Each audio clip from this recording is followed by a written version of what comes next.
திருக்குறள் சிந்தனை. ஒருவர் செய்த தீங்கினை பொறுக்காமல் ஒருத்தவரை தண்டித்தவரை உலகத்தார் ஒரு பொருட்டாக மதிக்க மாட்டார்கள். பொறுத்தவர்களை பொன்போல் பொதிந்து போற்றி கொண்டாடுவார்கள். அரிய பெருமை பொறுமையால் வருகின்றது. பொறுத்தவர் பொன்போல் உயர்ந்து புகழொளி பெறுகின்றார்.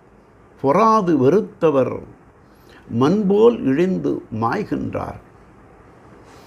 பொறையுடைமை உயர்ந்த பண்பு நலன் ஆதலால் அதனை உடையவரை உலகம் புகழ்ந்து போற்றி மகிழ்கிறது. பொறுமை இல்லாதவரை இந்த உலகம் இகழ்ந்து தள்ளிவிடுகின்றது.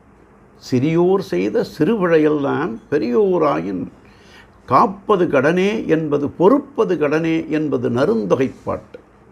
பொறுத்தார் பூமி ஆழ்வார் என்பது பழமொழி. பிழை செய்தானை கண்டித்தால் அவன் வெளியே யாதும் செய்யாமல் உள்ளத்தில் பகைத்து திட்டி கணன்று வெகுண்டு நிற்பான். பொறுத்தவனை மனம் கனிந்து நினைந்து பகை மறந்து புகழ்ந்து வருவான். ஆகவே பொறை உடைமையால் பகை ஒழியும். உவகை போற்றும் உறவுகள் பெருகி வரும்.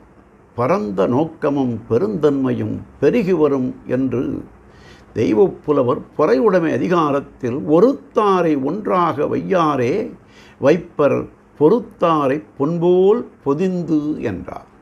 நாளையும் சிந்தி.